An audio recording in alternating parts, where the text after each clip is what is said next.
বিছনাকান্দি থেকে রওনা হয়েছি জাফলংয়ের উদ্দেশ্যে। এখান থেকে জাফলংয়ের দূরত্ব মোটামুটি ৩৩ কিলোমিটার। রোড কিছুটা ভালোই বলা চলে, তবে বিছনাকান্দি যাওয়ার সময় রোডের সাথে সংঘর্ষে অর্থাৎ অফরোডিং করতে করতে আমি কিছুটা ক্লান্ত। তবুও যেতে হবে জাফলং জিরো পয়েন্টে, কারণ আজ আমাদের রোড প্ল্যানিং আমরা জাফলং জিরো পয়েন্টে আজ রাত স্টে করব। সেজন্য আমাকে যেতেই হবে জাফলং। তাই কিছুটা প্রিপেয়ার হয়ে রওনা হয়েছি জাফলং যাওয়ার উদ্দেশ্যে। দীর্ঘ ১.৫ ঘন্টা রাইড শেষে আমরা এসে পৌঁছলাম জাফলং জিরো পয়েন্টে। ঈদের ছুটি থাকায় মানুষের আনাগোনা অন্য সময়ের তুলনায় খানিকটা বেশি। অনেকেই ঘুরতে এসেছেন ঈদের ছুটিতে জাফলং জিরো পয়েন্টে। অতিরিক্ত পর্যটকের চাপ থাকায় জাফলং জিরো পয়েন্টে রাত্রি যাপনের মতো কোনো হোটেল কিংবা রিসোর্ট পেলাম না।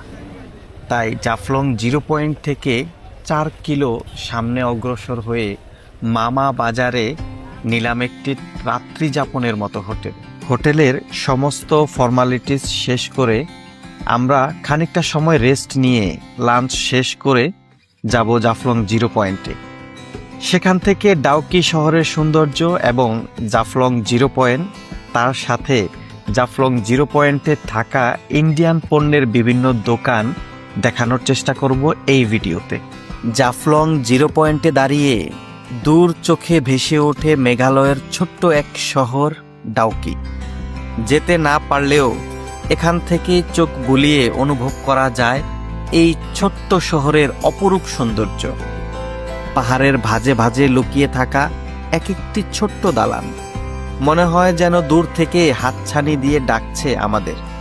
এখানে আসা প্রত্যেকটি পর্যটকই অনুভব করছে এই অপরূপ সৌন্দর্য। এটা একটা সীমান্ত, কিন্তু অনুভূতিটা একেবারেই সীমাহীন। আমি এখন দাঁড়িয়ে আছি জাফলং জিরো পয়েন্টে। তো আমার পেছনেই দেখতে পাচ্ছেন, এটা হচ্ছে জাফলং জিরো পয়েন্ট। তো যেহেতু এখনও বর্ষা সম্পূর্ণ চালু হয়নি, অর্থাৎ বৃষ্টি তেমন একটা হয়নি, সেজন্য এখানে কিন্তু এখন তেমন পানি নেই। তো এখানে আসার পর যে জিনিসটা আমি উপলব্ধি করতে পারলাম, এখানে আসলেই কিন্তু বিভিন্ন নৌকা চালকরা আপনাকে মায়াবী ঝর্ণা, খাসিয়াপল্লী আরও বিভিন্ন স্পটে ঘুরিয়ে দেখানোর জন্য বিভিন্ন প্রলোভন দেখায়। কিন্তু এখানে আসার পর আমি যে জিনিসটা উপলব্ধি করলাম, যেহেতু এখানে পানি নেই, এখন কিন্তু মোটামুটি এটা একদমই পানি শূন্য। কারণ আমার পিছনে পাথরগুলো কিন্তু স্পষ্ট দেখা যাচ্ছে। আপনি চাইলে এখান থেকে হেঁটে জিরো পয়েন্টে চলে যেতে পারবেন।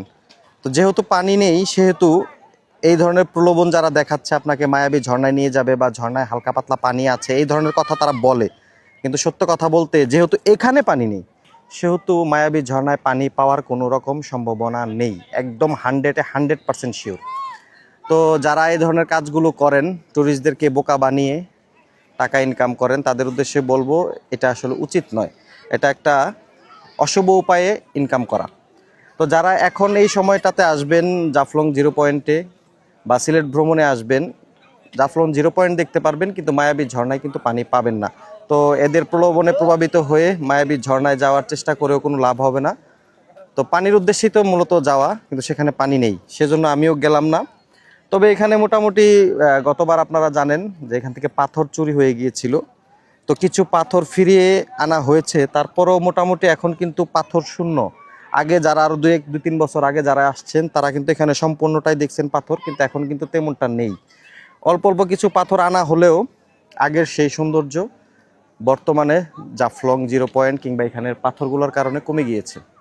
আমরা এখন আছি হচ্ছে ইন্ডিয়ান পণ্যের বাজারে। তো এখানে ইন্ডিয়া থেকে বর্ডার ক্রস বিভিন্ন পণ্য সুলভ মূল্যে পেয়ে যাবেন, তবে যাচাই করে নিতে হবে এবং প্রচুর পরিমাণে দামাদামি করে নিতে হবে। ইন্ডিয়ান 3 পিস, তারপরে মশলা আইটেম, চকলেট, প্রসাধনী পণ্য, কসমেটিক্স, চা পাতা, কফি, চিনি, বিভিন্ন আইটেম এখানে পেয়ে যাবেন। এটা কি ফুচকা? ইন্ডিয়ান ফুচকা, এগুলো হচ্ছে চা পাতা। আঙ্কেল, জিরা আপনার প্যাকেটেরটা হবে? প্যাকেট নাই না? আচ্ছা, এমনিতে আঙ্কেল এই যে খোলা খোলাগুলা কত করে? এই যে এটা কেজি 130, 430। এটা হচ্ছে খোলাটা জিরা, সেটা হচ্ছে 430 টাকা কেজি। তবে খোলার চাইতে প্যাকেটেরটা ভালো। ভাই সম্পাপড়ির প্রাইস কোনটা কত? 120। এটাও সেম। এটা 100 টাকা রাখা যায় না? 3-4টা নিবো আর কি।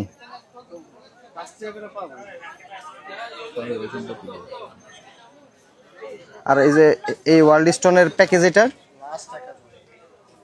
থেকে 4 ফ্লেভার। এগুলো কি সরাসরি ইন্ডিয়ান? এটার প্রাইস কত? Dark fantasy 80। ইন্ডিয়ান রুপি কত এগুলো? 35 রুপি। 35 রুপিটা 80 টাকা। আর এখানে প্রচুর কসমেটিক্স।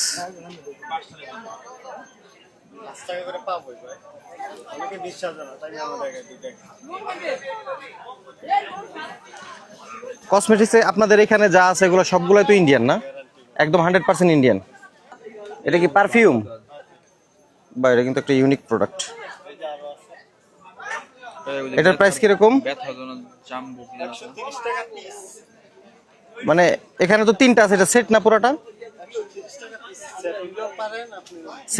সিঙ্গেল নিলেও নেওয়া যাবে? ও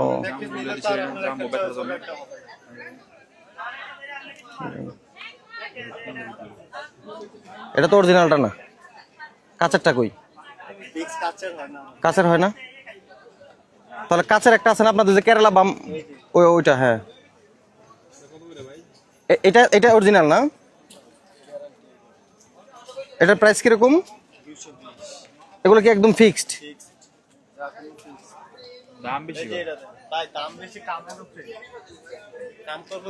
বাইরের কাছে মোটামুটি আলহামদুলিল্লাহ অনেক প্রোডাক্ট আছে। আর নিভিয়া সফট ছোটটা 100, বড়টা আপনার 280। ছোট এটা 100 আর বড়টা 280। বাইরে এখানে অনেক ইউনিক আইটেমের পারফিউমও রয়েছে। মুভ স্প্রে, এটা তো অরিজিনাল না ভাই? Move spray. তারপর হচ্ছে এখানে বিভিন্ন সিরাম। তো এগুলো মোটামুটি ইন্ডিয়ান প্রোডাক্ট, যেগুলো বর্ডার থেকে সরাসরি বিভিন্ন মারফতে ওনাদের কাছে আসে। তো যেগুলো আমরা শহরে ইউজ করি বা শহরে ব্যবহার করি বা কিনি, সেই তার চাইতে অনেকটা কম প্রাইসে আপনারা পাবেন। ভাই ওয়ার্ল্ড স্টোরে এগুলো কত করে? 150। তারপরে এখানে ওয়াইল্ড স্টোনের পারফিউমের 4 পিসের সেটও রয়েছে, এটা 1000 টাকা প্রাইস। তো ডার্ক ফ্যান্টাসি এটা হচ্ছে আপনার 80 টাকা, এগুলো অরিজিনাল ইন্ডিয়ান। তারপরে হচ্ছে সম্পাপড়ি, যেমন এই যে এখানে আছে, এগুলো হচ্ছে 120 টাকা করে, আর এগুলো 100 টাকা করে। তো হিউজ পরিমাণ কালেকশন। তারপরে যে বিভিন্ন ইন্ডিয়ান ফ্লেভারের চকলেট, সাফারি, আর অনেক কিছু রয়েছে। তারপরে মেয়েদের প্রসাধনী আইটেমের বেশ বিপুল সমাহার। যেমন এখানে বিভিন্ন প্রয়োজনীয় বিভিন্ন প্রোডাক্ট এখানে পেয়ে যাবেন। যেমন ব্যথার জন্য ভালো কাজ করে কেরালা বাম, মাথা ব্যথা, পা ব্যথা, হাত ব্যথা বা বিভিন্ন ব্যথাজনিত জায়গায় ভালো কাজ করে।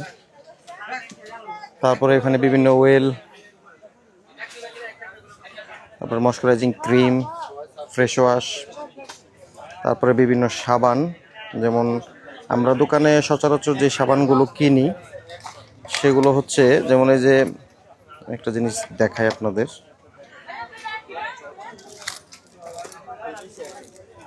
আমার এই সাবানগুলো আমরা কিন্তু সিঙ্গেল পিস করে কিনি আমাদের শহরে, বা আমরা যেখান থেকে কিনি সিঙ্গেল পিস থাকে, সেট কিন্তু খুব একটা বেশি পাওয়া যায় না। কিন্তু এখানে আসলে দেখবেন যে এখানে কিন্তু একটা অফার থাকে, বাই 4 গেট 1 ফ্রি, অর্থাৎ আপনি একটা প্যাকেজে 5টি পেয়ে যাবেন। আর প্রাইসও মোটামুটি আপনি যদি দামাদামি করে বার্গেনিং করে নিতে পারেন, মোটামুটি রিজনেবল প্রাইসে প্রত্যেকটা প্রোডাক্ট পেয়ে যাবেন। তো এখানে একটি দোকান নয়, আসলে অসংখ্য দোকান রয়েছে যারা একই রকম প্রোডাক্ট বিক্রি করতেছে। তো যার যেগুলো লাগবে বা যাদের যে প্রয়োজনীয় জিনিস এখান থেকে সুলভ মূল্যে, বিশেষ করে ইন্ডিয়ান প্রোডাক্টগুলো সুলভ মূল্যে নিতে পারবেন। এটা হচ্ছে জিরা, অরিজিনাল ইন্ডিয়ান। তো এখানে খোলাও রয়েছে। খোলাগুলা কত করে? ওগুলো 450, 450, এও 450, 430 বেচা যায়। সেম সবগুলোর প্রাইস সেম। এটা শুধু 460। এটা 460। এগুলো আপনার বস্তায় বস্তা আছে, যার যেগুলো আছে যাতে যাতে। আচ্ছা 900 রাখেন ভাই বর্তমানে 50 টাকা বেশি দিয়ে আমরা কিনছি। আমরা তো নেই কম বেশ। না তাহলে আর পারা যাবে না ভাই। আপনি 900 দিলে এটা হবে, এটা 450 টাকা প্যাকেট, 900 টাকা রাখা যাবে। আচ্ছা এটা দুইটা দেন। আর আপনার এই যে এলাচ না এটার কি বলে? এলাচ, এলাচ এগুলা কত করে? এলাচ কত করে? এলাচ হচ্ছে আপনার 110 টাকা। 110 টাকা কি মানে? এটাতে 20 গ্রাম আছে, 5000 টাকা কেজি করে। মানে এখানে 20 গ্রাম আছে 110 টাকা? 100 টাকা। 100 টাকা। এগুলো তো অরিজিনাল ইন্ডিয়ানই না? জি অরিজিনাল। আর এটার মাঝে দুটো গ্রুপ আছে। এটা হচ্ছে ছোট গ্রুপ, এটা হচ্ছে ছোট গ্রুপ। একটা বড় গ্রুপ আছে, এই যে এটা হচ্ছে বড় হইঙ্গা গ্রুপ। দেখ নেস্তা লাগা থেকে হইঙ্গা দেখ। এটা হচ্ছে বড় গ্রুপ। এটা 100 গ্রাম 500, আর এটা 100 গ্রাম 550। এটা 550 100 গ্রাম। জি এটা 550 100 গ্রাম। আর এটা এটা 500। মানে কত গ্রাম? মানে শুধু সাইজের জন্য? মাল তাহলে 50 গ্রাম কত আসে? 50 গ্রাম 275 টাকা। 50 গ্রাম করে নিন। 100 গ্রাম 100 গ্রাম নিয়ে যান 550, আর এটা 100 গ্রাম নেন 500। কমায় ধরেন, অনেক অনেক অনেক বেশি হয়ে যায়। আর কম পারা যাবে না। এটা মাল আপনার সাইজে, এটার সাইজ হচ্ছে ছোট, দামে কম। এটার সাইজ হচ্ছে বড়, দামে কম। মানে এমনি তো জিনিস তো একই, শুধু সাইজের কারণে ডিফারেন্স, এই তো। সাইজের কারণে এটা গ্রাম বেশি হবে। এটা 500, এটা 600। 500 আর 550 রাখা যাবে লাস্ট। 500 550 রাখা যাবে। আচ্ছা এটা দেন আমাদেরকে তাহলে। আর কিসমিস? কিসমিস কেজি হচ্ছে 600 টাকা। কেজি 600। মানে প্রাইস কি আপনাদের মানে আমাদের আমরা আমরা ঢাকা থেকে যা কিনি তার থেকে বেশি মনে হয়? না না দুঃখিত, এই যে আমরা 1 কেজি মাল বেচতেছি 550 টাকা বিটিআরসি। এটা আপনার যে কোনো জায়গায় আরো বেশি দাম, অনেক বেশি প্রাইস হবে। 1 কেজি কত বললেন? 550 লাস্ট। 1 কেজি 550। আর চা পাতা এগুলো তো মনে হয় আমাদের দেশি না? হ্যাঁ দেশি। এটাও তো চা পাতা? এটা শুধু কাঁচা পাতা গ্রিন টি। এটা হচ্ছে আপনার, এটা গ্রিন টি? এটা শুধু কাঁচা পাতাটা শুকানো হয়েছে। এই যে জাফলংয়ের বাগানের যে পাতাটা, জি। পাতাটাকে শুধু শুকানো হয়েছে। কত গ্রাম হয়েছে? 100 গ্রাম। 50 গ্রাম 15 গ্রাম ভাগ করে দিতে হবে ছোট করে। দুটো দিবেন হবে তো? হ্যাঁ বুঝতে পারছি। আচ্ছা ফরচুনের বাসমতি চাল এগুলো কত করে? এগুলো 200 টাকা। 200। 1 কেজি না? এটা কি ডাবল এক্সেল? এটা একবারে হাই লেভেল বড় না, মিডিয়াম সাইজ। ও এটা ডাবল এক্সেল না? যে ছোটও আছে আরো। সামনে কোন দোকান পাইতো না। এটা হচ্ছে মাল হচ্ছে ইউনাইটেড, যেটা ওটা বড়।